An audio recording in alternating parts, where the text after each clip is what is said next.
Welcome back to another diecast showcase. I thought the Pagani Huayra R was going to be the last review I did for RLC in 2024, but I was wrong. This showed up while I was in Blythe on Saturday the 14th. This arrived. It is the 1961 Lincoln Continental. I did not expect this to arrive by the end of the year, and I'll get into that in a little bit. We're going to just open this thing up and get right into it. This has been a very anticipated drop, and yeah, there's a big essay on the back there.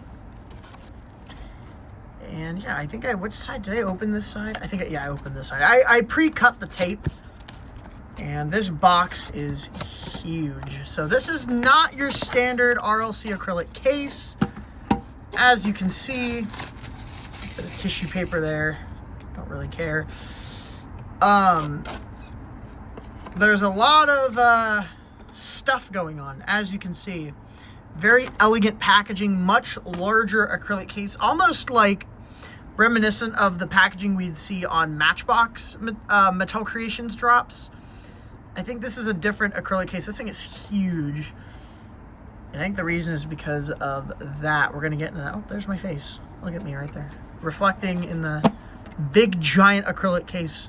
So first I get this thing open. Hopefully this doesn't... Okay, this... Oh no, is this big case going to be difficult to open? Got one side. Got the other. No, it's not as bad. It's not as bad as the smaller ones. So now we have the model, and I am going to unscrew it. Now, I'm going to talk about this while I unscrew it, just because. So this is a brand new casting for the RLC. It dropped in mid-August, so 4 months ago. It's been a while since everyone ordered this. It's been sold out since August. I think it sold out maybe a day or so after dropping. It was $35, so a little more expensive. It could be because of packaging or tooling costs. I know some of the castings with more intricate moving parts, like I believe the Bronco Wild Track and the Tradesman were $35. So that could be a contributing factor to why this was so much.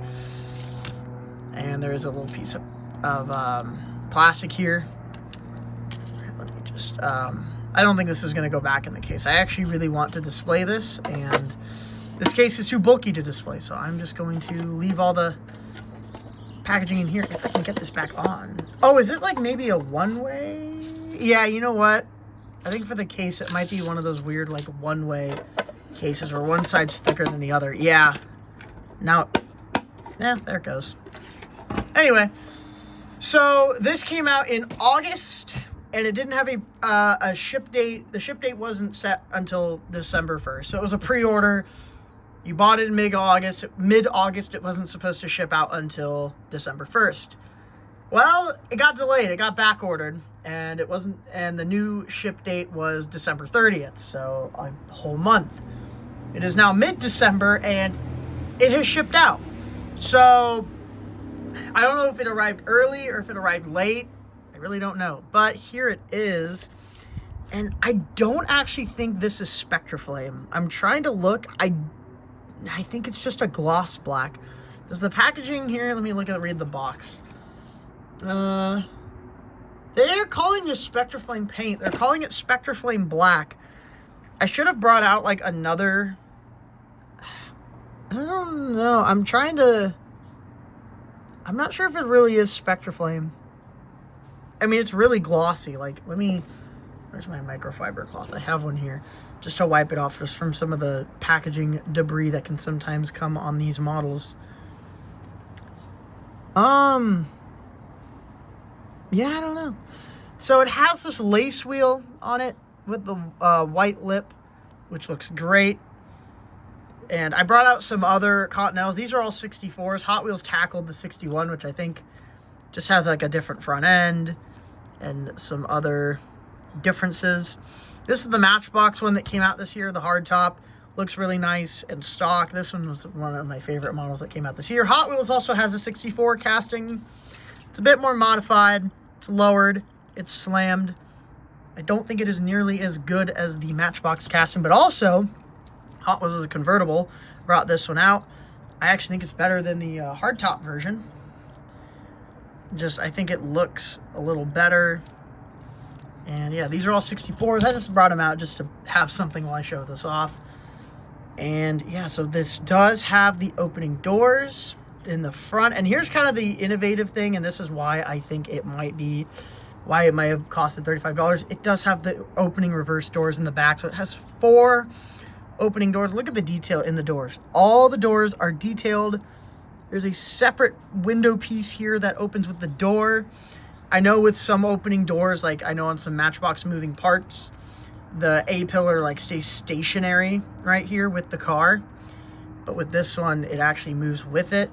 The seats are all detailed in black. The dashboard and the steering wheel and the pedals are detailed. So it has a fully detailed interior. I mean, if it's a convertible, you're going to be seeing all that. You have the front. It says Conti 61. Got the headlights, reflectors there, or turn signals or whatever. I think those would be turn signals, maybe. I don't know. Here's the back. Looks great. Is that like a separate piece there for the chrome? That might be, actually probably is a separate piece. This casting, see how nice the door shut. Let's do an aerial view. Bit of a bulge. Here's the base if you'd like to see it. It's not detailed. It is just black. Doors are shutting all right. They ain't too bad. I think because it's black paint and a black car, I don't think you'll notice it all too much. But yeah, I mean, yeah, the door shut pretty good. There's no, because I know with moving parts sometimes there can be issues where, like, you know, the doors don't shut right. And yeah, it's got the window trim around the window. I mean, more silver trim on the top here. It looks good.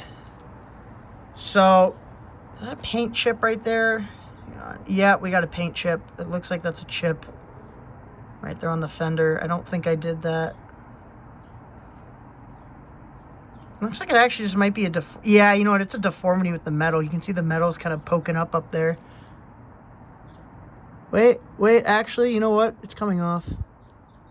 Is that just like silver paint? I think it mostly came off. Hang on. I think I just scraped it off. So that actually looks like it is coming off. It's not a paint chip. Okay, so we're fine. Quality control on this looks good. The white lines on the tires look all nice and straight. Some other brands, I mean, it looks good. Gosh, this might be one of the best releases of the year. This might be one of the, oh, bump the camera. Might be one of the best releases of the year. Not sure if it's really Spectraflame black. It definitely is really glossy, but I don't know if this is really Spectraflame. I'm not sure. It says on the back it's Spectraflame. I don't know, because I've seen some Spectraflame black models. I feel like there is a bit of a sheen to it. This one, I'm not so sure. Maybe there is. This model's really good, though. The execution's really nice. The details are all really nice. And it's just a really, really good casting. And it's a nice surprise this showed up by the end of the year, because this has, I think, been one of the most anticipated castings for multiple reasons. A lot of people have been relating this to an incident, I guess. If you know, you know. I've been seeing a lot of jokes online about it, but still, this is a really nice casting. Looks really good. Lots of details. Love the fully detailed interior. Of course, rolls like a champ, and the opening doors are great. They open great. They shut great. And yeah, this casting's a winner. And yeah, what do you guys think? Do you think it's cool? Have you received yours yet if you ordered it? I think this is a winner. I think it looks great. And that's about it. See ya.